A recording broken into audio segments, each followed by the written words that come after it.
یا بنی اسرائیل، اے اسرائیل علیہ السلام، یعقوب علیہ السلام کی اولاد، اے ان کے بچوں، اے اولاد یعقوب، اذکروا نعمتی التی انعمت علیکم، یہ میں نے چونکہ وقف کیا تھا اس لیے اذکروا اسے پڑھا ہے، ورنہ ساتھ ملاتا تو اسرائیل اذکروا پڑھا جاتا۔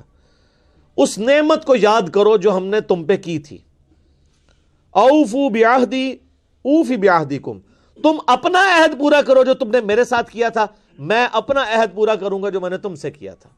وَإِيَّايَ فَارْهَبُونَ، اور صرف مجھ سے ہی ڈرو۔ کسی اور کا ڈر کیوں لگا ہوا ہے جس کی وجہ سے تم عہد پورا نہیں کر رہے؟ وہ ڈر کیا تھا؟ اپنی چودراہٹ چھین جانے کا۔ کون سا عہد تھا جس کا اللہ نے سٹارٹ کیا ہے؟ بنی اسرائیل، اس عہد کو پورا کرو جو تم نے مجھ سے کیا تھا، میں بھی اپنا عہد پورا کروں گا۔ کیا عہد تھا؟ عہد یہ تھا کہ اللہ تعالیٰ نے ہر پیغمبر سے یہ عہد لیا ہے کہ وہ آنے والے پیغمبر کے بارے میں اپنی امت کو بتائے اور یہ چیز پکی کر کے جائے کہ جب وہ پیغمبر آئے تو اس کے اوپر ایمان لے کے آئے، جو سورہ آل عمران میں موجود ہے۔ اللہ تعالیٰ نے انبیاء کی ارواح سے بھی عہد لیا تھا۔ تورات کے اندر موجود تھا کہ بنی اسماعیل میں سے آخری پیغمبر آئیں گے، موسیٰ علیہ السلام کے بھائیوں میں سے۔ ڈیوٹرانومی چیپٹر میں قرآن کے تعارفی لیکچرز میں بتا چکا ہوں ڈیٹیل کے ساتھ۔ آج بھی کتاب الاستثناء چیپٹر آپ ڈیوٹرانومی نکالیں، تورات میں 18 نمبر باب کی 18 نمبر آیت ہے، اے موسیٰ میں تیرے ان بھائیوں میں سے یعنی بنو اسماعیل میں سے تیری مانند ایک رسول اٹھاؤں گا، اور یعنی تیری مانند ہوگا۔ وہ میں نے ساری ریزیمنس بتائی ہیں۔ اسی طریقے سے گاسپل آف جان جو نیو ٹیسٹمنٹ ہے، انجیل، اسی کتاب مقدس کے اندر اس میں موجود ہے۔ حضرت عیسیٰ علیہ السلام کہتے ہیں کہ مجھے تمہیں بہت کچھ کہنا ہے لیکن ابھی تم متحمل نہیں ہو، وہ آخری پیغمبر جب آئیں گے تو وہ تمہیں ساری باتیں بتائیں گے، وہ ہستی جب دنیا میں آئیں گی وہ میرا نام روشن کریں گی، اور اللہ تعالیٰ ان کے منہ میں اپنا کلام ڈالے گا۔ یہ کوالٹی اور کسی پیغمبر کی نہیں ہے۔ باقی پیغمبروں کو کتابیں سلیبس کی فارم میں دی جاتی تھی، ہمارے نبی علیہ السلام کے دل پر اللہ نے قرآن کو نازل کیا، اور یہ اگلے نبیوں کو پتا تھا کہ آخری نبی کی ایک یونیک کوالٹی یہ ہوگی کہ ان کے دل میں کلام اتارا جائے گا، جو قرآن میں بھی ہے، وَمَا يَنطِقُ عَنِ الْهَوَىٰ إِنْ هُوَ إِلَّا وَحْيٌ يُوحَىٰ۔ نبی علیہ السلام اپنی خواہش نفس سے کچھ نہیں کہتے بلکہ وہ وہی کہتے ہیں جو اللہ تعالیٰ ان کو وہی کرتا ہے۔ تو اللہ تعالیٰ ہمارا ہے کہ جو تم نے عہد کیا تھا، وہ آگے چل کے سورۃ البقرہ میں 89 نمبر آیت آئے گی کہ نبی علیہ السلام جب دنیا میں تشریف نہیں لائے ہوئے تھے، اس وقت یہودی جب مار کھاتے تھے اوس اور خزرج سے، جو مشرکین عرب کے قبائل تھے، تو ان کو یہ دھمکی لگایا کرتے تھے کہ آج تو تم ہمیں مارتے ہو، جب وہ آخری نبی آئیں گے ہم ان کے ساتھ مل کے تمہارے خلاف جنگ کریں گے، پھر پوری دنیا میں ہمارا ڈنکا ہوگا۔ تو یہ عہد ان کو پتا تھا کہ اللہ نے یہ عہد کیا ہے کہ آخری نبی کے ذریعے رومن اور پرشین امپائر کو اکھاڑ کے اللہ تعالیٰ پوری دنیا پہ اسلام کا غلبہ کرے گا۔ لیکن جب وہ آخری پیغمبر آئے تو وہی یہودی منکر ہو گئے، اور وہ اوس اور خزرج جن کو یہ دھمکی لگایا کرتے تھے انہوں نے اسلام قبول کر لیا۔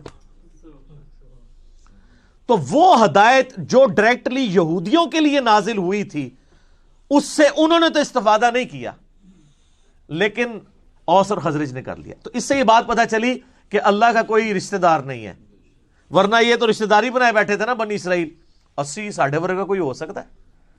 اللہ نے اٹھا کے پرے پھینکا۔ اور امی جاہل لوگ جن کو امی کہا جاتا تھا، اوس اور خزرج، ان کو اللہ نے دنیا کا امام بنا دیا کتابوں کو ماننے کی وجہ سے۔ یہ بابوں کو مانتے رہ گئے، اپنے علماء یہود کو۔ یہودی علماء نے ہی کہا نا، آگے آپ کو پتہ چلے گا وہ کس طریقے سے مخالفت کرتے تھے نبی علیہ السلام کی۔ یہ تو اب 3-4 سپارے چلنے ہی اس کے اوپر ہیں، کیا کیا سازشیں کرتے تھے۔ تو اسی لیے میں کہتا ہوں مولوی اتنی پیڑی شیو ہے کہ نبی بھی موجود ہو، مولوی کے ورگلانے کے اوپر عوام الناس نبی کی بات نہیں سنتی، مولوی کی بات کے پیچھے لگ جاتی ہے۔ تو سر آج اگر مولوی کی بات کے پیچھے لوگ لگے ہوئے ہیں اور کتاب و سنت کو نہیں مان رہے تو کوئی زیادہ پریشانی کی بات نہیں ہے۔ علماء یہود کے پیچھے لگ کے 10 یہودی بھی نہیں تھے جو ایمان لائے اور نبی علیہ السلام کی مبارک زندگی میں۔ اور قرآن حکیم کا کتنا اچھا خاصا حصہ یہودیوں کو ایڈریس کرتا ہے۔ آیات تو نازل ہوئی لیکن فائدہ ان کو کوئی نہیں ہوا۔ فائدہ کس کو ہو گیا؟ دوسروں کو، جنہوں نے ان کتابوں کو مان لیا، ان باتوں کو مان لیا، تعلیمات کو مان لیا۔ تو اللہ کی کسی کے ساتھ کوئی رشتہ داری نہیں ہے۔ جو کتابوں کو، پیغمبروں کو مان لے وہ اللہ کا سگا ہے، اور جو نہ مانے چاہے وہ پیغمبروں کی اولاد بھی ہے۔ یہ بنی اسرائیل کون تھے؟ حضرت یعقوب علیہ السلام، حضرت ابراہیم علیہ السلام کی اولاد تھے۔ اللہ نے کوئی پرواہ نہیں کی. تو خونی رشتہ کوئی کام نہیں آیا جب انبیاء کی تعلیمات کو چھوڑ دیا. چاہے بنو اسرائیل ہوں یا آج بنو اسماعیل ہوں. یہ ہمارے جو سید لوگ کہلواتے ہیں یہ بنو اسماعیل ہے نا, ان کے اندر بھی کافی کیڑا گھسا ہوا ہوتا ہے. اور ہمیں کہہ رہے ہوتے ہیں امتی, ایک امتی آیا سی, امتیاں دی یہ گل ہے. ہم ان کے امتی تو نہیں ہیں, امتی تو نبی الاسلام کے ہیں, حالانکہ خود بھی امتی ہیں. تو ان کے دماغ میں بھی کیڑا آیا ہوتا ہے. تو ان کو یہ بات بتائیں کہ آپ کی نسبت آپ کو کام نہیں آئے گی اگر آپ نے نبی صلی اللہ علیہ وآلہ وسلم کی تعلیمات کی پیروی نہ کی. یہاں دیکھ لیں اللہ نے فرمایا تم اپنا عہد پورا کرو. ایک بڑا عہد الستو بربکم قالوا بلا, جو روحوں سے عہد لیا تھا. اور دوسرا عہد جو تمہارے پیغمبر تم سے لے کے گئے تھے کہ پیغمبر آخر الزمان صلی اللہ علیہ وآلہ وسلم کو ماننا ہے. آج بھی وہ عہد پورا کر لو, آج بھی تم سے صلح ہو سکتی ہے.